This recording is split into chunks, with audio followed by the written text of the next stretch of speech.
Halo, selamat siang semuanya. Assalamualaikum warahmatullahi wabarakatuh. Berjumpa kembali dalam program Jatim News Today edisi hari ini, hari Senin tanggal 30 November 2020, siaran khusus update COVID-19.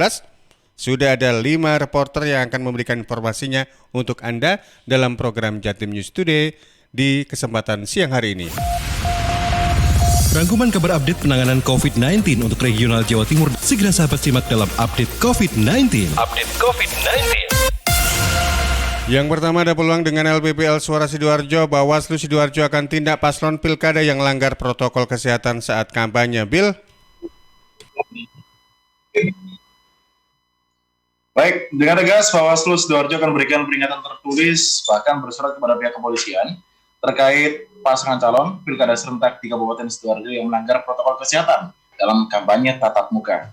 Hal ini ditegaskan oleh Agung Nugraha dari Koordinator Divisi Penindakan Pelanggaran Pemilu Bawaslu Kabupaten Sidoarjo saat dikonfirmasi pada hari Minggu kemarin. Paslon memiliki kewajiban mematuhi tata cara kampanye dan Undang-Undang Kesehatan, tujuannya jelas untuk menghindari klaster pilkada serentak 2020. Saat ini Bawaslu Sidoarjo sedang memproses semua laporan dan temuan pelanggaran oleh paslon yang sudah masuk. Beberapa waktu lalu sempat viral video kampanye tatap muka salah satu pasangan calon yang diduga melanggar protokol kesehatan karena tidak menggunakan masker. Bawaslu Sidoarjo melihat ada unsur pelanggaran protokol kesehatan. Untuk itu, pihak terkait akan segera dimintai keterangan. Demikian saya Billy Patopoy untuk Suara Sidoarjo melaporkan untuk Jatim News Today. Kembali ke studio. Beralih ke berikutnya ada Kolik Maulidi, Realita FM Pamekasan. Pemkab Pamekasan ajak jurnalis Pamekasan ikut bangun ekonomi di masa pandemi COVID-19. Silakan Kolik.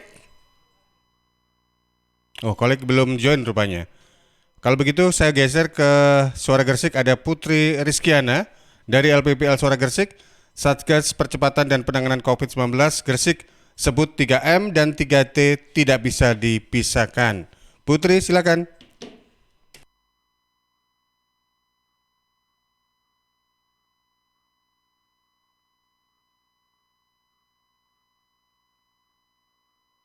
Masih berupaya terhubung dengan Putri dari LPPL Suara Gresik?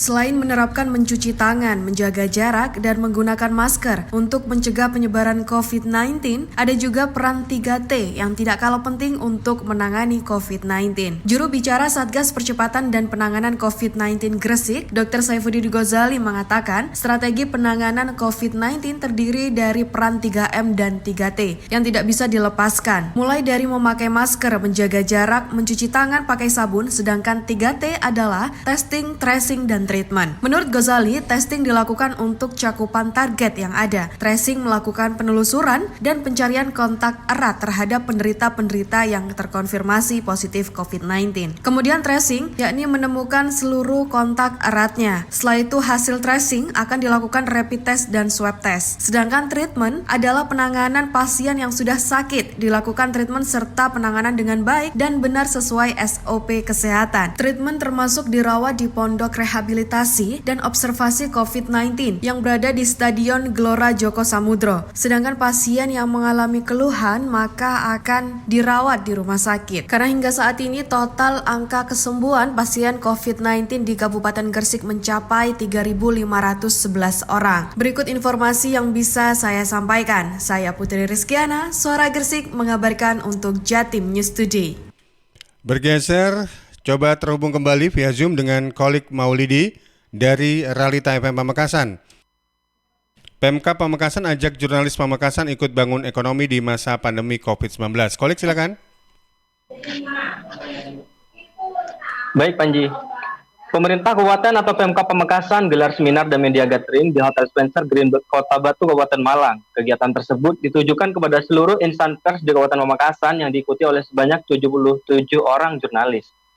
Bupati Pamekasan Badrut Tamam mengatakan, pada kegiatan seminar dan media gathering, semua peserta wajib mematuhi protokol kesehatan, mulai dari pemberangkatan, pembukaan acara, dan proses berjalannya acara sampai hari terakhir penutupan, wajib menerapkan 3M, memakai masker, menjaga jarak, dan mencuci tangan. Orang nomor 1 di Bumi Gerbang Salam ini menyampaikan, protokol kesehatan COVID-19 tetap dilakukan sebab pandemi ini belum berakhir, serta demi menjaga keselamatan dan mengantisipasi penularannya. Bupati Badrut mengatakan, sesuai dengan tema dalam kegiatan ini tentang pembangunan, yakni semangat untuk membangkitkan dan memulihkan ekonomi masyarakat dalam situasi pandemi COVID-19. Sebab insan pers merupakan salah satu pilar demokrasi yang senantiasa mendapatkan kepercayaan masyarakat untuk menyampaikan informasi cerdas dan akurat dalam pelaksanaan pembangunan Kabupaten Pamekasan. Ia juga berharap mudah-mudahan dengan adanya kegiatan ini dapat menumbuhkan sinergitas antara Pemkab Pamekasan dengan jurnalis Pamekasan. Demikian laporan dari Holik Maulidi, Realita FM untuk Jatim News Today. Kembali ke Panji. Anda masih bersama di program Jatim News Today, siaran khusus update COVID-19 yang tentunya bisa Anda simak, dengarkan, lihat di LPPL Suara Sidoarjo, LPPL Realita FM Pamekasan, LPPL Suara Gresik Kabupaten Gresik, LPPL Ersal Nganjuk Kabupaten Nganjuk, dan LPPL Suara Madiun Kota Madiun. Menuju ke Nganjuk ada Agustin Merdekawati dari LPPL Ersal Nganjuk. Nakes tenaga kesehatan positif Puskesmas Berbek ditutup. Wati?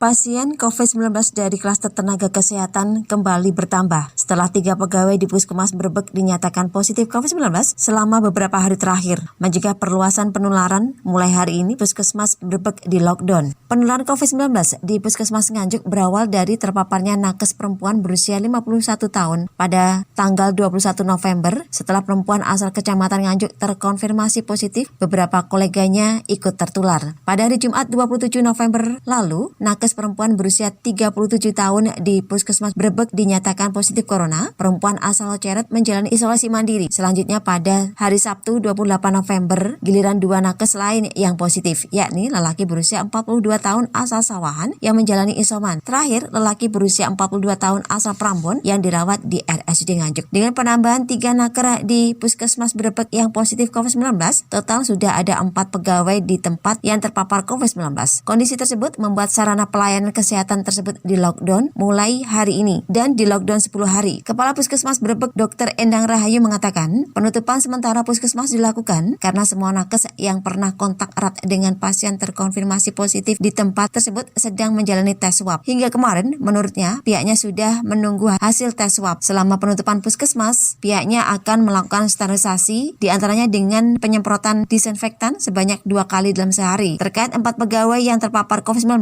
Endang menjelaskan mereka sudah ditangani. Selain menjalani isolasi mandiri, ada pula yang dirawat di rumah sakit. Sementara itu, juru bicara Gugus Tugas Percepatan Penanganan COVID-19 Nganjuk Dr. Hendrianto mengatakan kasus COVID-19 di Nganjuk kini menjadi 772 orang. Dari Agustin Merdekawati, Suara Ajuk. Terakhir ada peluang untuk ketemu dengan Amanda dari LPPL Suara Madiun Kota Madiun. Kontak erat tetap mendominasi penambahan kasus positif di Kota Madiun. Amanda.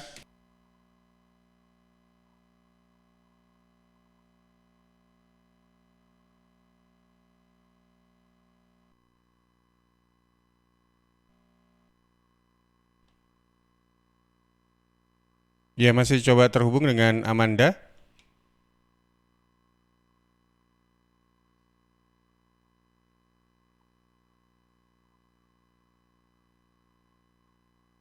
Sahabat Jatim News, 1 kasus sembuh di Kota Madiun datang dari kasus nomor 168. Warga Kelurahan Patihan berinisial RT, 51 tahun, berjenis kelamin laki-laki, yang berprofesi sebagai tenaga medis itu telah sembuh dari COVID-19 pada Minggu 29 November 2020. Selain itu terdapat pula 3 tambahan kasus konfirmasi, yakni nomor 210 berinisial SP 63 tahun, berjenis kelamin perempuan, warga Kelurahan Josenan. SP merupakan kontak kasus konfirmasi nomor 200. Saat ini SP menjalani isolasi di salah satu rumah sakit di Kota Madiun dalam kondisi stabil tanpa keluhan. Kemudian kasus nomor 211 berinisial AM 12 tahun, berjenis kelamin perempuan, warga Kelurahan Demangan. Kasus pada remaja ini bermula dari screening sekolah untuk persiapan pembelajaran tatap muka. Yang bersangkutan mengaku tidak memiliki riwayat perjalanan luar kota, namun mempunyai kontak erat yang rutin bepergian ke luar kota. Saat ini dirinya menjalani isolasi mandiri dalam kondisi stabil dan di bawah pengawasan petugas wilayah. Terakhir kasus nomor 212 berinisial GM, 1 tahun, berjenis kelamin perempuan. GM merupakan kontak dari kasus reaktif yang terdeteksi setelah screening sekolah untuk persiapan pembelajaran tatap muka. GM menjalani isolasi mandiri dalam kondisi stabil dan di bawah pengawasan petugas wilayah. Sebagai informasi sahabat, kasus konfirmasi menjadi 212 orang dengan 181 orang diantaranya telah sembuh, 17 orang masih dalam perawatan, 4 orang isolasi mandiri di rumah, dan 10 orang meninggal dunia. Saya Amanda, Suara Madiun untuk Jatim News Today. Ya, demikian tadi 5 reporter sudah memberikan informasinya seputar percepatan penanganan COVID-19 di kabupaten kota masing-masing. Dan mengutip dari apa yang pernah disampaikan oleh Hudiono PJ Bupati Sidoarjo, meskipun mobilitas masyarakat sudah mulai semarak, tapi jangan kendor untuk tetap mematuhi gerakan 3M, memakai masker, mencuci tangan, dan juga menjaga jarak. Saya Panji Harto pamit, terima kasih, selamat siang, salam sehat, dan sampai jumpa. Perkembangan penanganan COVID-19 untuk wilayah regional Jawa Timur sudah sahabat simak dalam update COVID-19. Update COVID-19 bisa sahabat simak Senin sampai Sabtu jam 11 siang. Persembahan dari Asosiasi Lembaga Penyiaran Publik Lokal Jawa Timur.